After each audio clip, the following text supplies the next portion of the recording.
शहर की हलचल भरी शाम। मुंबई की एक बड़ी सी बस्ती में खुली छतों पर परिवार अपनी अपनी कहानियों में खोए हुए थे। सिंघानिया परिवार इस इलाके का एक प्रतिष्ठित नाम था। उनके सामने रहने वाले दातार परिवार से उनकी सालों पुरानी दोस्ती और प्रतिद्वंद्विता दोनों ही थी। उस दिन सिंघानिया परिवार में खुशी का माहौल था। उनकी बेटी अवनी का जन्मदिन था। 22 वर्षीय अवनी एक मासूम लेकिन तेज दिमाग वाली लड़की थी जिसे फैशन डिजाइनिंग में करियर बनाना था। उसके माता पिता जयंत सिंघानिया और माया सिंघानिया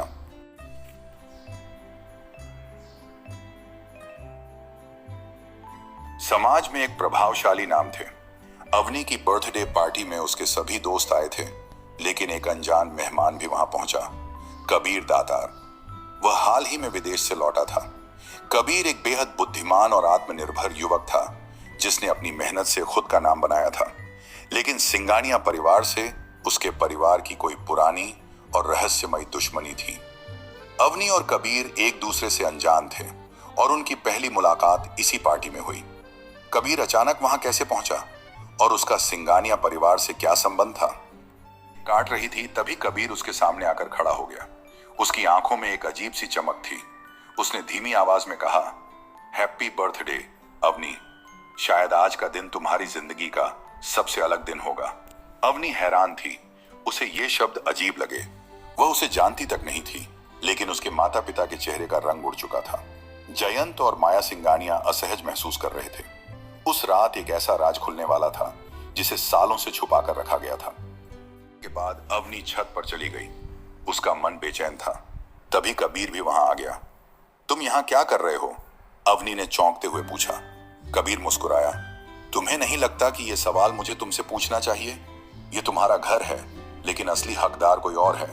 अवनी को उसकी बातें समझ नहीं आई। उसने गुस्से से कहा, तुम कहना क्या चाहते हो? सच को जितना छुपाओगे वो उतना ही बड़ा तूफान लेकर आएगा। कबीर ने गहरी सांस लेते हुए कहा। जब अवनी ने अपने माता पिता से कबीर के बारे में पूछा तो वे घबरा गए। जयंत ने गंभीर स्वर में कहा, अवनी, इस लड़के से दूर रहो, यह हमारे परिवार के लिए ठीक नहीं है। लेकिन अवनी को जवाब चाहिए था। उसने अपनी मां से जिद की और तब माया ने बताया कि कई साल पहले दातार परिवार और सिंघानिया परिवार में गहरी दोस्ती हुआ करती थी, लेकिन एक हादसे ने सब कुछ बदल दिया। कौन सा हादसा? अवनी ने सवाल किया। माया की आंखों में आंसू थे। उस रात की बात मत पूछो बेटा, वो जख्म अभी भी हरे हैं। लेकिन अवनी अब पीछे हटने वालों में से नहीं थी। उसने तय कर लिया था कि वो सच का पता लगाएगी। अगले दिन अवनी ने कबीर से मिलने का फैसला किया। उसे जवाब चाहिए थे। तुम्हारी और मेरे परिवार की दुश्मनी का कारण क्या है?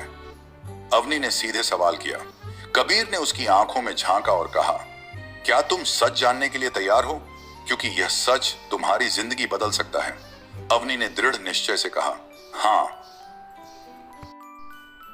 कबीर ने एक लंबी सांस ली और कहा, सालों पहले तुम्हारे पिता ने मेरे पिता के साथ कुछ ऐसा किया था जो उन्होंने कभी स्वीकार नहीं किया, और अब मैं यहां उसी कहानी का अंत करने आया हूं। अवनी का दिल तेजी से धड़कने लगा। क्या यह दुश्मनी उनकी दोस्ती और भावनाओं को प्रभावित करेगी, या फिर यह कहानी एक नया मोड़ लेगी? अगले एपिसोड में क्या अवनी अपने पिता की सच्चाई जान पाएगी? कबीर की असली मंशा क्या है? जानने के लिए जुड़े रहें।